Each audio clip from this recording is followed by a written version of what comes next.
Living life seeking answers to the many problems that continue to evolve?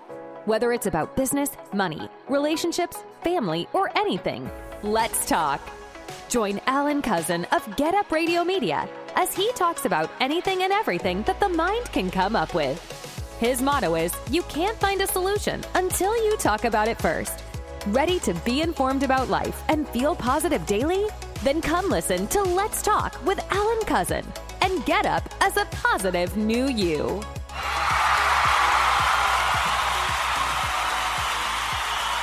Happy Tuesday.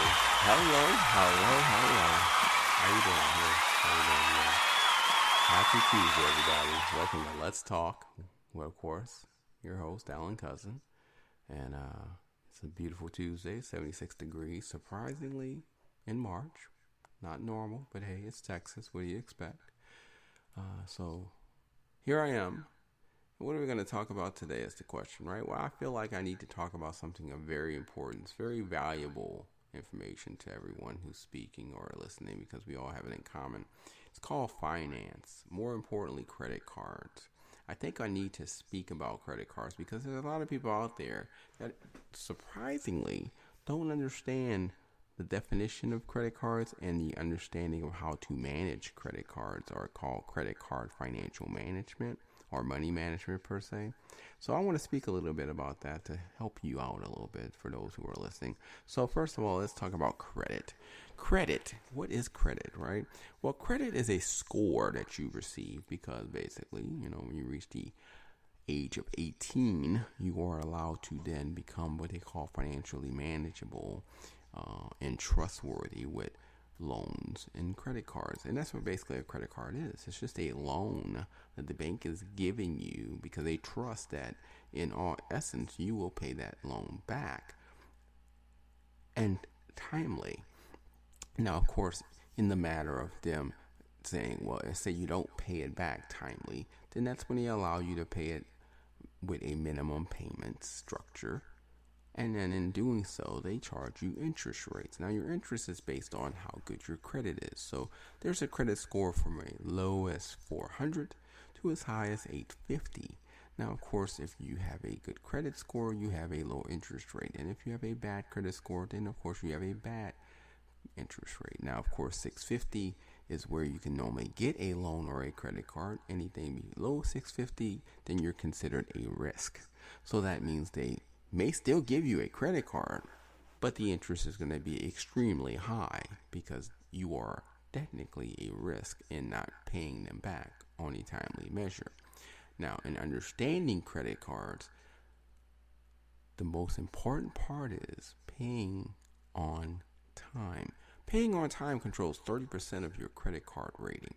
10% is about how much you make. 20% is about how much you pay as far as, making your payments. Another 20% is how much you owe. And another 10% is how many inquiries are made on you, meaning how many banks or credit cards look into your record, either because A, you owe them a lot of money, or B, you have very good credit and they want you to possibly be part of their bank and, their credit card.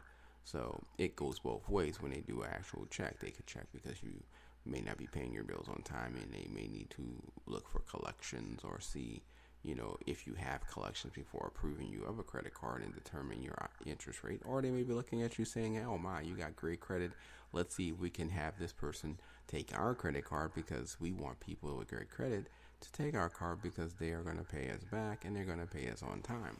So that makes a very important structure of how your credit score is created and maintained. Now, the thing about credit cards is there's also a limit on your credit card. And that's basically how much money you make and how much money you owe will determine for banks how much money they can lend you. Sometimes banks will start out with as little as $500, even as low as $200. And then, of course, it can go as high as unlimited, or an average can be between that of $3,000 to $5,000 on average that they'll give you as a credit card limit. And of course, you can always request to increase your credit card limit because basically, if you think you're doing well or you're making more money, you can let the bank know this. And of course, they may say, sure, we'll give you more money to loan out because you're doing very well with our credit card and we trust you. Because it's basically on trust. Because you have to think about it. All this is based on you signing a piece of paper, whether it's electronic, online, or paper on in person. You're being trusted by your word that you're going to pay a bank back every time you use their credit card. That's very, very, very, very vital when you think about how this world is ran. Because credit cards basically determine whether or not you are valuable enough to give money to you, but also that you're going to pay them back when you utilize their funds to buy things. Now, there are some banks that are very, very, very nice about offering money, but of course will give you high interest rates like Capital One. There are other banks that will give you high interest, nice interest rates, but nice high credit limits like Citibank and Chase. Then there are some other banks like American Express and Barclays that basically are very, very, very structured in how much money they allow you to have, and are very, very structured in how much they will let you utilize, because they are not one to lose even a penny in their profit margin of their banking system. So, with this being said, the reason I'm speaking about credit cards is because a lot of people are using them right now, especially those in the Generation Z department and college students. They're using their credit cards vastly more than they've ever done so in the last 10 years. Even families, because of the whole COVID bit, basically have kind of a little wild and say, ooh, I can go places, I can do things.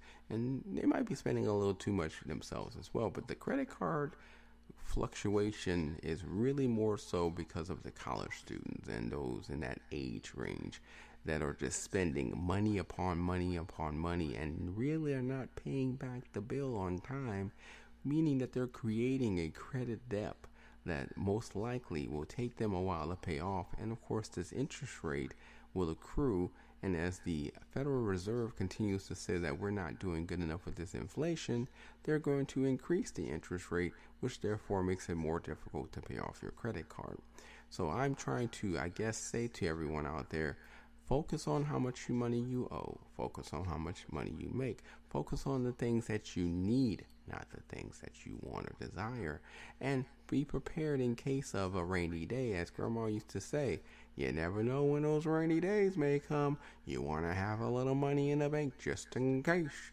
Now, of course, back in those days, it's because they was really talking about getting like flip-flops or rain shoes or rain boots, or umbrellas or ponchos, but this is more so now to the point of it's just saying have money in case something goes wrong, or since an unexpected bill pops up or something just happens that you didn't expect, that you always have money to cover it just in case, and not just rely on your check and only your check every payday.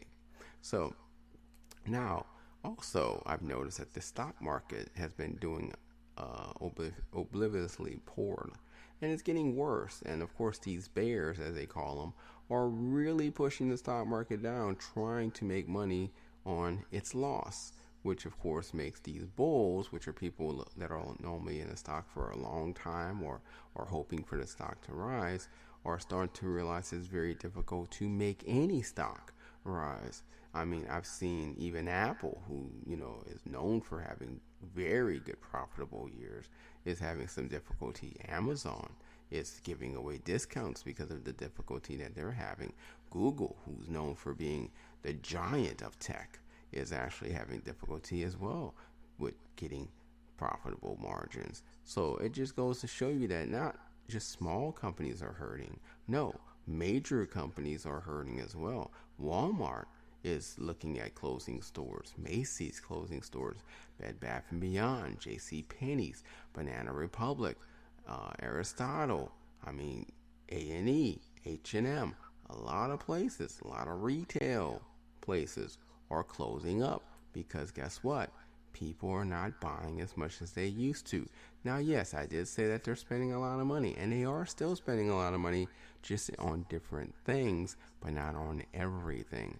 They're making certain priority measures on, I'm going to spend money on this because this is what's prioritized as the thing I really want and really need accordingly. And I will not spend money on that I used to spend money on because I want this instead.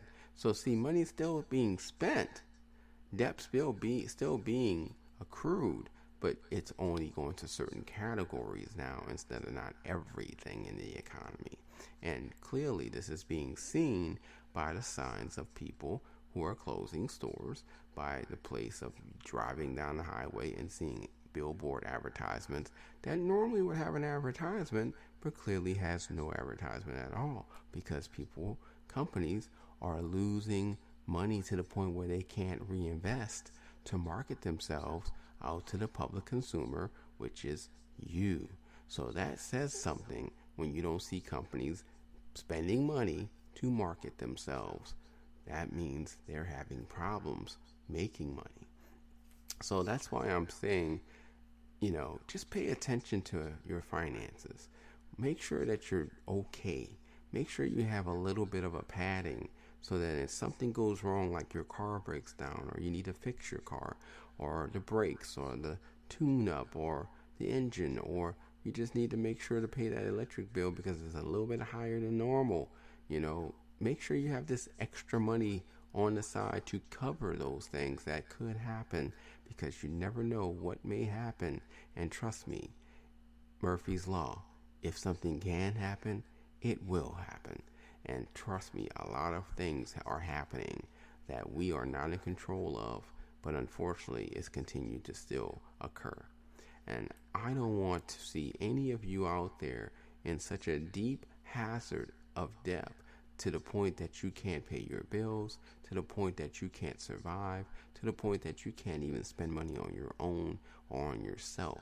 So I just want to make sure that if you're listening to me, am giving you some interesting verbiage and talking to you, letting you know, pay attention to what you're spending, pay attention to what you owe, and don't take too many chances. Keep the money that you need in case something goes wrong, because trust me, when it all falls down, and unfortunately it most likely will sooner than later, you don't want to have all your eggs in one basket. It's fine to have a couple of eggs here and there, because then if you lose a little bit of your eggs. You still have majority of your eggs safe in your nice little nest in the back. But if you put everything out there and it all goes down and you lose, then you lose everything. And trust me, when you lose everything and you go to mommy and daddy or your best friend asking for money, or even to another bank, they might surprisingly tell you, guess what? I lost everything too, so I can't even give you anything because I need money for myself. So that's why I'm bringing this up, because I really don't think people are realizing life is not okay. Just because we're able to go outside, have fun, and we're not catching COVID as much, doesn't mean that everything's Jimmy Jander. It means that we need to pay attention, because something's afoot, and we may not realize this is the calm before the storm. And guess what? When the storm comes in, you ain't going to have any time to protect yourself, because it's going to come so fast that it's going to be like, and before you know it, you're like, what happened? And that was all you're going to be able to say, what happened? So that's why I'm just really saying, pay attention to your money management skills, learn about your money management, make sure you got your money covered, make sure you're taking care of everything that needs to be taken care of, make sure you understand your credit cards and how many you have, and only get so many. Honestly, the average credit card should be about 2, 3 at most, in all honesty, per person, maybe 4 per household for families. Don't really over budget yourself, because really it's just a temptation to spend more, and unless you have the ability to say no, most likely you're going to say yes, and it's going to get you in a lot of trouble. So, and as far as the jobs, yes, there are jobs out there, but they're not giving you a lot of more money than you would expect to have. And of course, you're not getting a lot more raises as you would expect to get. And of course, you're not basically getting large increases in your salary to cover this inflation cost that we're continually have rise among our food, gas, clothing, and other essentials. So I'm just saying it's just a situation where I think you need to pay attention and realize that you might want to slow down just a little bit and be ready just in case. So when something does hit, you're not the one falling off the cliff with the many others who didn't pay attention. You're the one that actually saved yourself from falling on the cliff and have a chance to still have some type of survival in this financial crisis that's coming to us soon, though many people believe it's not going to happen or totally blind and dumb to it. But like I said, it's just your belief. It's your choice. You have a choice to believe in it. You have a choice not to believe in it. But once again, effortlessly, it's your choice. So, like I said, I wanted to give a little one-on-one on credit cards. I wanted to kind of help you understand them a little bit so that you can realize that they're nice to have. They're great to have. In all honesty, you need them because, of course, if you don't have any credit card history, it's very difficult to buy a car, very difficult to buy a house, very difficult to do many things. Go on vacation sometimes because you don't have $3,000 or $1,000 just up and available to pay for airline tickets and hotels and so forth. But just make sure you manage yourself wisely so you can understand your spending to the point that when you do spend, you have the ability of paying it off, or at least paying it off in a short amount of time. So, like I said, I just feel a little bit of an inkling that something's coming. I could be wrong. Who knows? But what if I'm right? That's the case. And that's why I'm just saying this to y'all, because like I said, I don't want you to have a major problem and then have no solution whatever, that you actually resolve the problem that you put yourself in. And, also remember, if you have a little bit of money and people are asking you for money, take care of yourself first before others. I know it's difficult because some people make you feel guilty when you say no, but you have to understand, in this life situation, you want to make sure to take care of yourself first and then take care of others second, if that is, you can take care of them at all. And trust me, I've been there myself where I've helped everybody else. And then when it was time for me and I needed help, they all looked at me and said, man, I'm sorry, I can't do nothing for you. But yet I was the one that did something for them. And now I've learned, take care of Alan first, then take care of others if Alan even has any money to help take care of others. Trust me, it's hard to say no, but it's always better for you in the long run if you do. So remember to do that as well. Pay your bills first. Take care of your situations first. And then help others if, keyword, you can even do so. I just don't feel comfortable right now because, like I said, with the whole Federal Reserve talking about they're going to have a soft economy again, and we're going to have to do more interest rates increasing. And then, of course, the inflation still steadily moving forward.